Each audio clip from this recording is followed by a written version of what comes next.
welcome to Bedford's Not All Bad. I'm Gabby Green and I'm with my co-host VJ James. Coming up on today's show, we go to the set of Bedford College's latest stage show, Romeo and Juliet, where we talk to the cast and crew. We are also joined by Romeo and Juliet themselves to give us an in-depth interview about the production and what it takes to play their characters.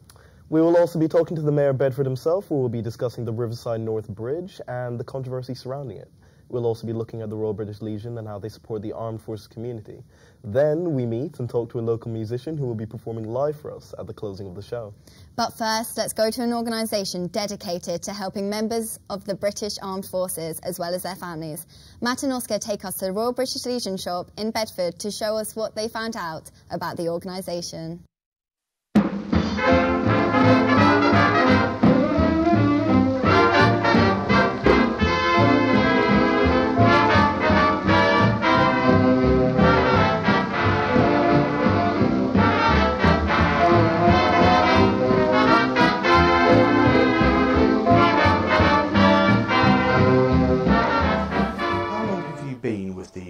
Legion for? I joined the Royal British Legion in 2012 and I've been more proactive in the last 3 years, helping the branch as a committee member, but then obviously progressing on to being branch chairman and being re-elected actually just Tuesday just gone. What work does the Poppy Appeal do in Bedfordshire? So the Poppy Appeal doesn't actually do anything apart from raise funds. So we run the Poppy Appeal as a branch. The funds are then collected together so that overall the Royal British Legion can spend £1.7 million a week supporting members of the serving forces and previous serving forces and their families. In other times of the year, how does the Legion connect with the general public? So for example, so far the Poppy Appeal launched on the 29th of October and this branch has already raised £33,000 in just over a week. So what we try to do is we try to put what's called is Legion in the community. So wherever possible, we will try and put a face amongst others. So we attend things like the Bedford River Festival. We'll attend school fates, everything else like that, just so that people know that we are there and we exist. We will then explain through using materials what we do and why we're there and why we're raising funds for this important cause and why we're trying to help out serving and ex-serving personnel. This year marks the 100th anniversary of the Battle of the Somme. What sort of merchandise is there available? Yes, so this year was 100 years of the Battle of the Somme and Jutland actually. And what the Royal British Legion did is they produced a series of pins. They also did Somme packs, so if you were running your own event, there were materials in place like newspaper articles, letters, so that you could hold a mini gathering of people, just so that people understood. Some of it's actually on this board behind us, that was out of the Somme pack. But yeah, the more collectible items were the pin badges. How can young people get more involved with the appeal? Getting involved with the appeal obviously comes down to volunteers and what time you can spare, be that half an hour, 4 hours, a whole day. They can help by collecting either in a supermarket, they can do street collections, they can help with counting the money when it's returned. Obviously we've got a poppy shop here that's open at the moment 7 days a week and it's open till Easter. That's going to need manning as well. Help is always needed in any way, shape or form. You can never ever have enough volunteers. Social media is one of the biggest ways for people to communicate with each other. Do you get messages and comments on your social media pages? Yeah, we currently use Instagram, Twitter and Facebook. We have a Facebook group and a Facebook page. We constantly upload new bits of information on there, like what totals we're up to, where help is required, and it works. People do respond, we get instant comments, we get likes, we get people sending private messages to us asking where they can help. We've actually probably recruited another 10 volunteers this year alone just using social media. Why is this organisation and Remembrance Day itself important to you personally? The Royal British Legion are the custodians of remembrance and we have to remember the sacrifice that was paid by those that didn't come back from battle. But we've also got to remember the sacrifice that's been paid by those that are still here but suffering from injury, be that physical or mental. For me, the reason it's so important and the reason why I wear my poppy is the ultimate sacrifice that they have all paid for us so that we can live in freedom.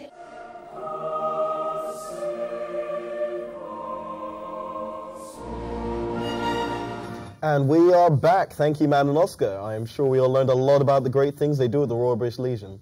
And now we have a short clip from Henry discussing the controversial topic that is the Riverside Northbridge.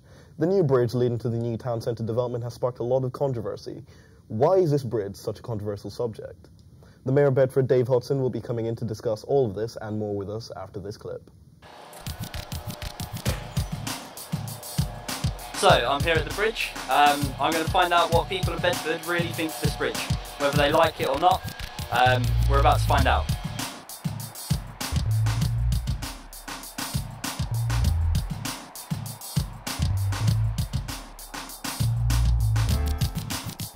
Okay, so I'm here with Alan. Alan's a photographer who's taken some pictures of the bridge today. So Alan, tell us, what do you think of the bridge? I don't see anything wrong with it, to be quite honest with you. I know that there's a lot of controversy regarding the bridge, but it is what it is. It's not meant for anything other than people and bicycles, and the original designs that people are moaning about were glass. Well, you can't have glass over water, okay, because it will just be covered in algae every other day.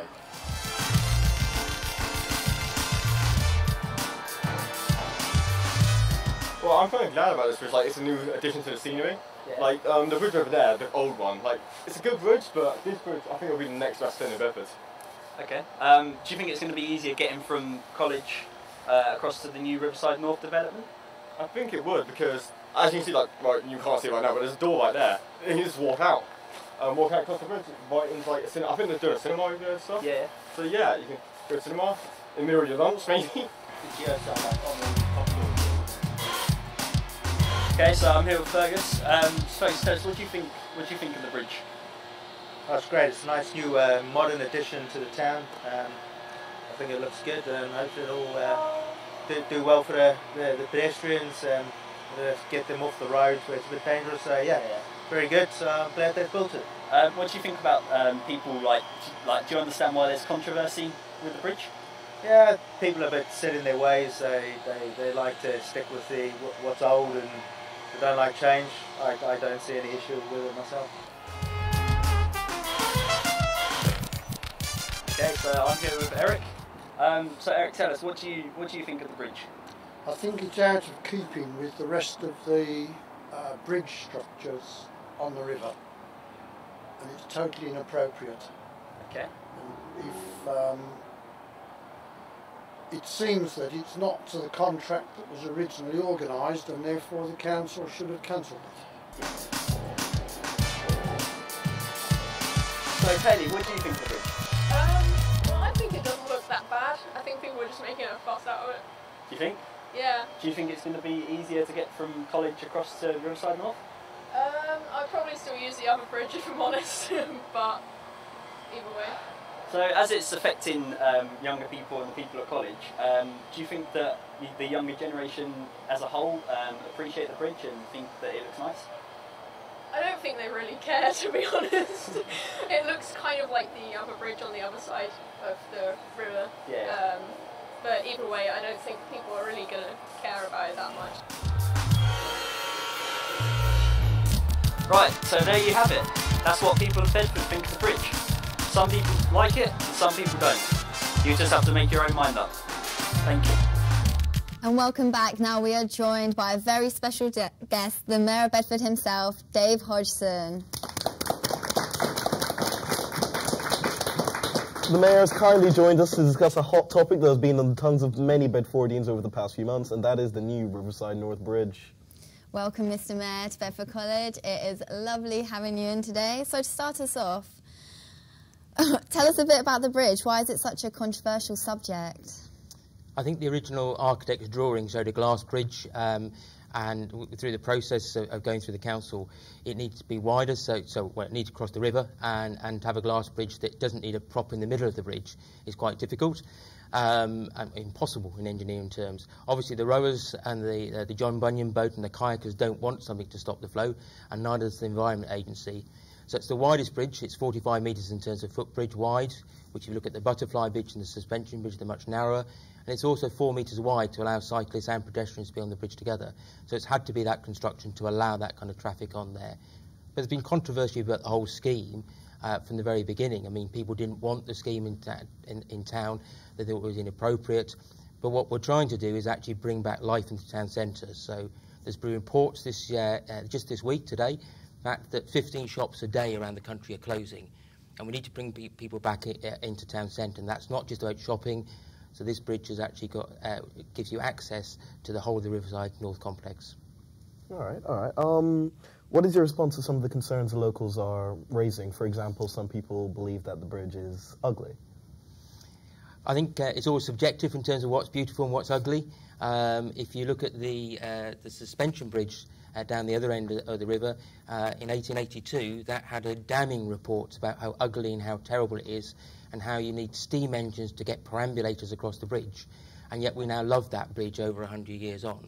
So I think it's about the appropriate. So I'd have to say the ugliest bridge in town would be Street Bridge. I think that's a pretty ugly bridge. But actually, people have different views about what's beautiful and what's not. I like the bridge. I know many other people that do. I know, like some of your clips there, it's a bridge. Get over it. So are you hoping when it all calms down, when the Riverside North is actually open, that not many people are actually going to care about it anymore? I think there'll be lots of people crossing the bridge to look at what's in Riverside North, to look at the great development that's there, actually to access all the restaurants, so Zizi's, Jimmy Changa, Wagamama's, the cinema, use the great public spaces. And I think that actually just the bridge will be incidental in their experience. All right. Could you possibly put people's minds at rest and explain to them what this new development will bring to Bedford and if it will make Bedford great again? Greater. It's great already. Great. So I think the important thing, as I said, that lots of shops are closing across the country. The footfall in Bedford has actually risen in the last year up just over 1%, whereas most of the country's gone down as people shop on the internet and do out-of-town shopping. And we need to bring people into town. If we could have a town centre that is, when I was your age, was a town centre where people came to actually spend their time. Used to be shopping. It's now going to be able to spend some leisure time, to use that Riverside North Square, to meet friends, to go to the cinema, to have something to eat, to have something to drink, whether it be in your lunch hour or after college or after work. It's about bringing people into the town so that the retail survives as well, because when you're in town going for a drink or going for a meal, you might pop into a couple of shops to buy some things, and that's important for the town centre. Town centres can't just exist on retail alone. They've got to have something that attracts you in. Already we know lots of people that go to meet their friends in Milton Keynes to actually see films that are released, and we don't want to lose that. We want to actually have them coming to Bedford so they can enjoy their time in Bedford, by the riverside, go to cinema, have something to eat, or just chill out and meet friends. Oh, well, that's great. Really Mr. Mayor, has been an honour and a pleasure having you on today, but don't worry, because the Mayor is staying with us to discuss our next topic. Brexit, the biggest word this summer. People of the UK have voted to leave the EU. But would the outcome be different if under 18 years were able to vote in the referendum? Well, we go now to Michael and Ramneek, who took to Bedford College to find out what the youth would have voted for. The EU referendum happened this summer in the UK, in which the people were given a choice to either remain in or leave the EU. The results of the election means that Britain will be leaving the EU, with 52% of people having voted to leave the EU and only 48% voted to remain. In 2014, Scotland held their own referendum in which Scotland decided whether or not they wanted to remain part of the UK. The voting age in the UK is 18, but arguably it is the young people, those who were not able to vote, who would be living with the consequences of these choices the most. But it's like, everyone was panicking and everyone's like, I told you so, and people shouldn't expect like nothing to happen at all after leaving the EU. So I think that it wasn't fair and they're probably feeling the same way about it being unfair. In the Scottish referendum, the voting age was reduced, giving 16 to 17-year-olds the opportunity to have their say in a choice that might dramatically affect their future. But again, the UK's minimal voting age is set at 18, effectively taking 16 to 17-year-olds out of the decision, even though it could be argued that had 16 and 17-year-olds been allowed to vote, the UK would have had an entirely different result. The young people wanted to stay, and they're angry. They had the choice that the outcome might have been different. So I think that it wasn't fair and they're probably feeling the same way about it being unfair. And because of 16 to 17-year-olds not being able to vote, it has been discovered that the Leave result was largely swung by the over 60s demographic instead. That the older generation made this decision for them. So, the over 60s who voted to leave will now have to wonder if their choice to leave the EU was a good one. For all they know, their choice might have, you know, been the wrong choice in the end, when no one knows what the outcome will be. So, when it comes to these approximately 1.46 million 16 to 17-year-olds who are living within the UK, could it have really been that difficult to give them the choice to vote? There's nothing stopping you. I mean, when you register, it's free. I don't think it was fair that we didn't get a chance. I think at least if the option was there for us to vote, then I would have liked that. But of course, as stated, the vote for the EU referendum has already happened, and with the final decision being to leave the EU, we will have to see what it will bring for the future. Oh, I'm quite divided in this. Very divided. Like, I've been hearing all these different sides. Leaving was just, to me, going to cause more issues anyway. And I think that the way they went about it, like, I don't think it was fair to everyone. They didn't really think about things, for example, like, just the way things are going to change. A future that could have very well been different if 16 and 17-year-olds had the vote. Welcome back, and thank you, Mike and Ramnik, for showing us how the youth really thinks about Brexit. We are again joined by the Mayor, who will be discussing Brexit with us. So, do you think it was the right choice to leave? I voted Remain, and I'm still not sure what Brexit means, apart from it seems to mean Brexit. So we're almost 6 months on, and I'm not clear what the direction that we're going, and whether we're going to go for a single market, whether we're going to be paying in to the European Union to allow us to have access to that market. And I think we need to be told how the negotiations are going and what the negotiations are. So I think it was always a risk about leaving or staying. We can never tell whether it would be better to leave or stay. I was born in Germany on a military base, and I just saw it as having decades, 70 years of peace, and I just thought I wasn't prepared to risk that. And I also think that a number of companies that see that as a benefit to trading with Europe to be part of that bigger bloc. So vote to Remain, but I understand why people did look at leaving. But what I'm not clear about is 6 months on is, are we any clearer? Where's the 350 million a week we're meant to be getting for the NHS? What's happening? What's the negotiations? And that seems to be very unclear. Yeah, definitely. Do you believe if under 18s were allowed to vote, the outcome would have changed? Well, I think under 16-year-olds and 17-year-olds should be able to vote. Liberal Democrats have always believed that, whether it be in mayoral elections, council elections, Westminster, European or referendum. 16-year-olds pay tax, and therefore they should have a vote in the elections. I think that the Scottish referendum showed that they were very, very engaged in the whole process and actually added something to the debate. And I think it's a shame we didn't have that within the referendum debate. Particularly sorry for those Scottish people that actually had a vote in the Scottish referendum, then got it taken away from them. That seems particularly harsh. But I think everybody, 16, 17-year-olds, should have the vote on all elections. It seems only right to me. In terms of would it make a change, I think it would have, say, changed the debate. I think it would have made it more energised and more looking towards the future rather than the past. And I think it could have changed the outcome, yes. Yeah, it would be a more modern view on things. I think it would be. I think that my niece who is I think 21 now, trying to remember, but she looks about going around the world and not having to have visas, going around Europe and just going to visit friends in Copenhagen or Vienna and actually saying, will I have to get a visa? Does that slow me down in doing that? Am I going to only have a certain amount of time I can go there? If I wanted to go and work in France or Germany, will it limit that option? If I want to work for a couple of seasons as a holiday rep in Spain, will that stop me doing that? Yeah, it's all these questions that the younger generation have to ask because they're the ones that have to grow up with this new shadow that they have to live under. Absolutely, and I think all the life of 16, 17, 25-year-olds have actually been used to actually having that free movement and don't know anything different. And I think it would be a great hindrance on their travel and their ambitions. And I think that's a good idea. Mm. Well, thank you, Mayor Dave, for joining us on the show today. Thank you.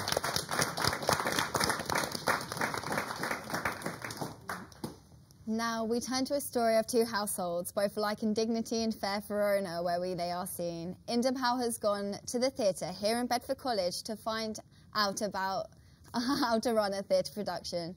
He will be talking to the director of this never-before-seen rendition of Romeo and Juliet. Here you go.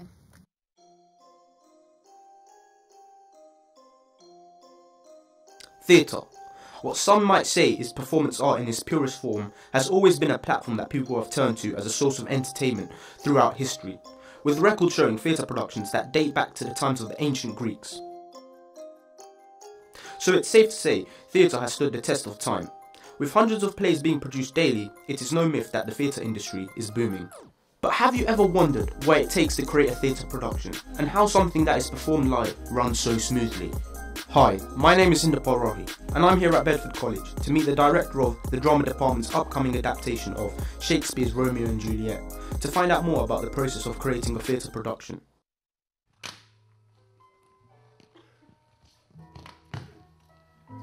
Hi, my name's Nigel Closell. I'm currently working at Bedford College. I'm the head of the department. And my professional experience, I've been at the RSC, done quite a few films, and so I would say that I'm fairly knowledgeable. So how did you get into theatre then? When I was younger, I just loved to be in the theatre, and I managed to get into drama school when I was about 20, and then took it from there. I worked for about 15 years professionally. Okay. So for those who don't know, what's the difference between a film director and a theatre director? A film director, I suppose with a theatre director, because it's live performance, you have to make sure that all the there's more blocking involved, there's more, what I mean by blocking, there's more moving acts on stage, and you've got a little bit more leeway. What are the significant stages when you're putting on a theatre production like this? The significant stages? I would say once the actors have got their scripts, it's the read-through, which is quite an important stage, making sure that we've actually cast it right. Also, what really gets the actors going is sometimes when they see the model of the set. That was always an exciting time. I remember being a professional. You know, you'd have the producer, the director, and stage managers, the people that actually design the show, come in and say, look, this is what we're going to be doing. This is the set, and you have like a model size, set, and you go, oh wow, that's what it's going to look like. But you're in a rehearsal room, which is very different. So that's quite significant for the actors to actually see what they're going to be working on. What's your directing style like? Do you prefer the ensemble style, or do you are you a very strict director? Yeah, I'm not a strict director. Because we're in an educational institution, I've worked with so many different directors, and each one has its own style. You have the strict director, that knows exactly what they want. They know exactly where you're going to move, and sometimes that doesn't allow the actors for any input. And then you've got those that are slightly laid back, that allow the actors to experiment a bit more, allow them to do things that may be wrong, but actually it's good for them because they're experimenting. I'm sort of in between that. So what advice would you give to aspiring directors and actors that are looking to venture into this field? Well, I think for theatre directors, I think the best way for theatre directors, if you want to be a theatre director, you need to go and watch shows. You need to love theatre. Well, I hope you've learned a lot from that. I certainly have. Tickets are now available for Nigel's upcoming production, Romeo and Juliet. Make sure you go and check it out. Thank you for watching. And welcome back to Bedford's Not All Bad. Thank you, Indapal, for showing us what it takes to run a theatre production. We're now joined by Romeo and Juliet themselves, Luke Bates and Georgia Dunning. Hi. So, we've seen Romeo and Juliet done many times before, but tell us, what makes your version unique? Well, we've set ours in like a dystopian future, So the Capulets are industrialists and the Montagues are environmentalists. So the Capulets have built this kind of perfect world, their perfect world, and they're selfish. They take all the money, and there's overpopulation, and the environment's ruined, and the Montagues are fighting against the establishment. So it's kind of like rebel forces meet... Yeah, exactly. Divergent kind of Romeo and Juliet style. Mm-hmm. All right, that's an interesting twist of the classic. So how do you two prepare for your roles? How did you? For Juliet, I did a lot of research on the character and the context of the play, and I found out that Juliet is supposed to be innocent. So I put that into the performance and then made Juliet innocent. Yeah, that's actually really interesting. What about you? I suppose it's similar to preparing for any other role, I guess. The only difference is that the language used, because obviously we don't talk like that anymore. Yeah. So you obviously have to know what you're talking about, and you also have to know when your character is being like earnest and genuine, or when they're hiding something, or when they're not telling the truth. So it's just, I'm all about analysing the text and then characterisation, and obviously Romeo and Juliet both go on kind of like journeys with their emotions. They both start somewhere, there's a peak, and then there's a downfall to the obviously tragic demise. You're also supposed to know like the stakes and your intentions when you go on stage, because if you don't, then how are you going to portray your character? Yeah. That actually makes a lot of sense. And could you tell us what kind of team is required to run a stage production like this? Like, how many people can you see running around? So many, because obviously this is one of the largest productions that our group has done. So we need there's set designs, there's set building, there's costumes, there's makeup, there's hair, there's loads of things going on. So we don't really, as actors, see behind the scenes stuff going on. But there's so many people, and we couldn't do any of it without any of them. Yeah, that's understandable. Well, you're both obviously Romeo and Juliet. Do you hope to take this into a further career, acting in the future? Yeah, I want to go to drama school and I'm going to apply. I don't really know where I'm going to go, but hopefully somewhere like Lambda, but that is obviously a high... Yeah. So... We believe you can do it. Thank you. And what about you? Same, really. It'd be amazing to be able to do that, but obviously have to be like realistic, and it might not happen, but we're applying to go to drama school this year, so hopefully it goes somewhere. It's just the faith, you have to have faith. And tell me, right, so you set up a really interesting premise there, but you've got me, but what actually makes Romeo and Juliet, your rendition of Romeo and Juliet, so fantastical, so amazing, so unique that everyone else should go and watch it? Well, aside from us. Yeah. No, it's kind of... Romeo and Juliet is very... it's a really passionate play.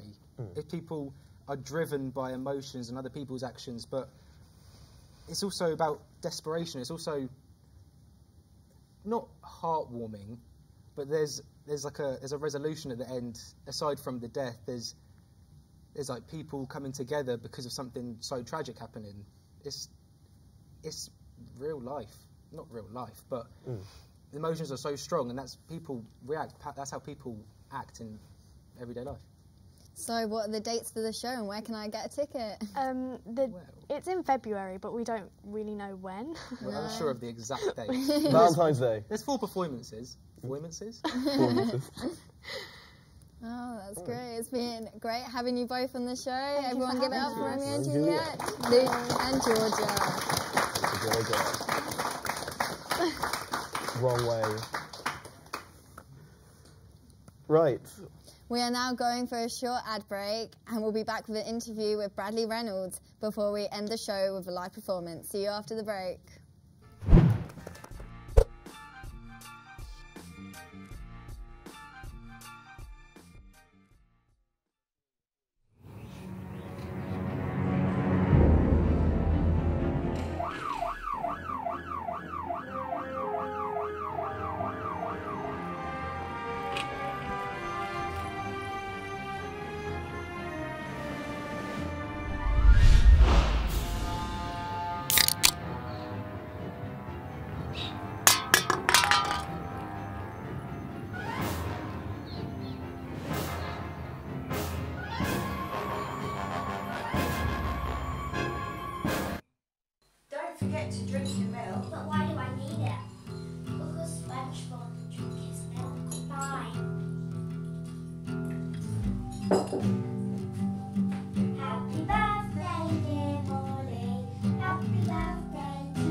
Heard about your milk. You're gonna give it to me, you little punk. No, you can't have it. You scared?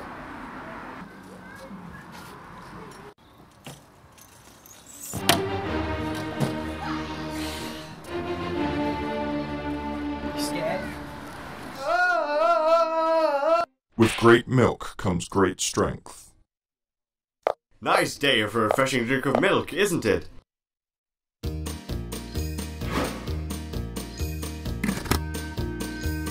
Of course, you can only drink the healthiest and smoothest milk.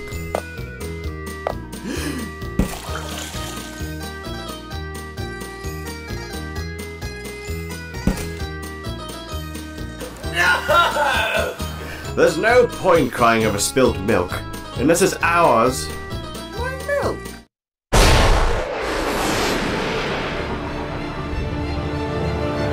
Why are you drinking milk? You'll see.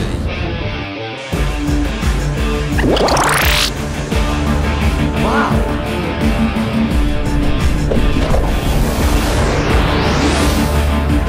I wish I could drink it. You can. Wow, that's amazing!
Milk, more than you think.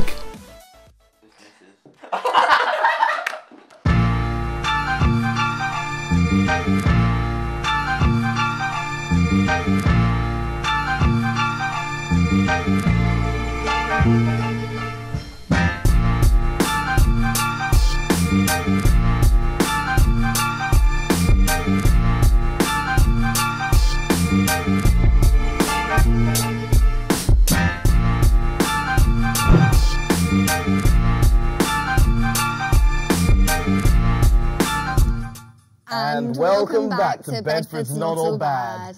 You can catch Romeo and Juliet at some point around February. But this show is drawn to a close, but we have one final guest who will be answering some questions and ending the show with a live performance. Give it up for Bradley Reynolds.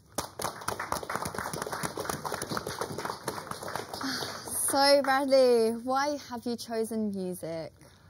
Well, I mean that's kind of a hard question to answer, but if I could put it to as well as I could put it, music just speaks to me in a way that nothing else can. There's people out there who love to do art. There's people who like to do acting and stuff as well.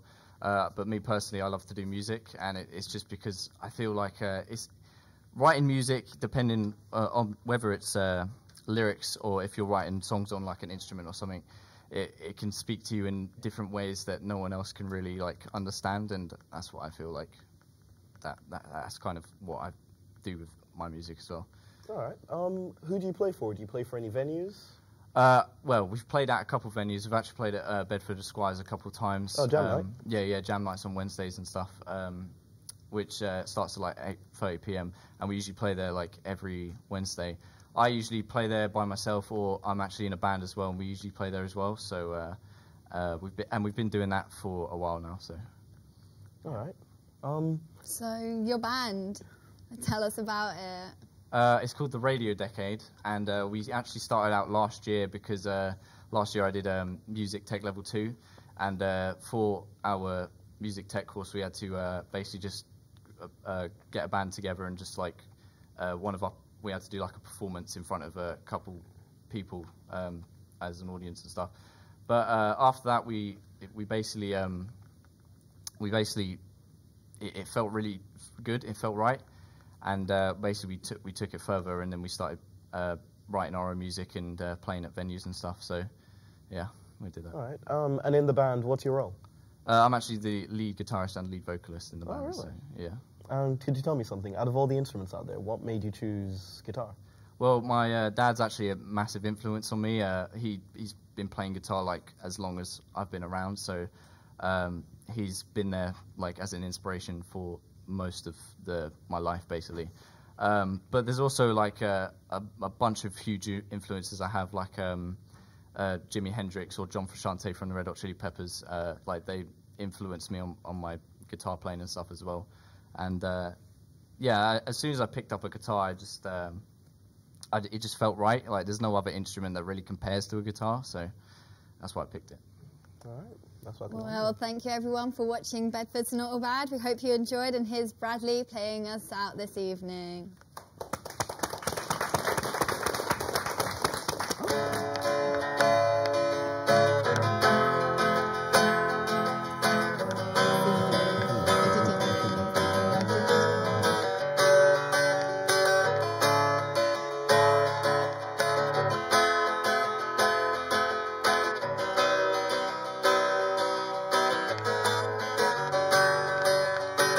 As I watch the world through teenage eyes, I realize there ain't a place out there for me. And as I watch the world through aging eyes, I see them cry for a future that we won't see. And you know, I used to have a point of view until I saw the likes of you. What you do, oh, and it comes to no surprise, you've covered me in lies. That's what you do to teenage eyes.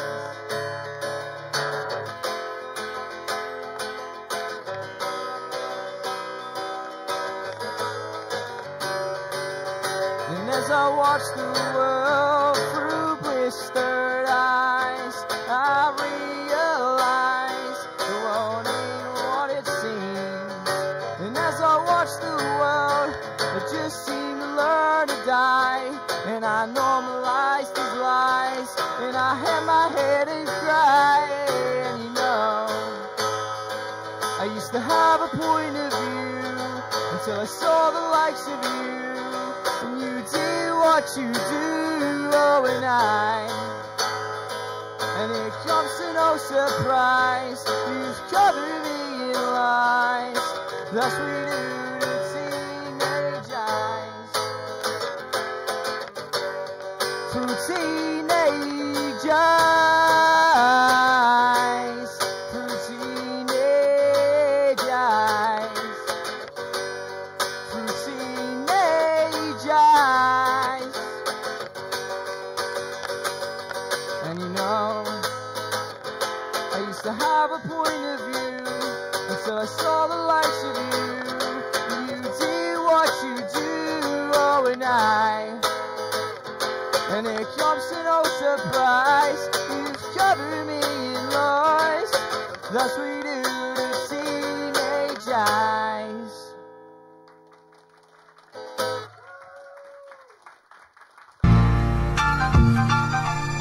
eyes.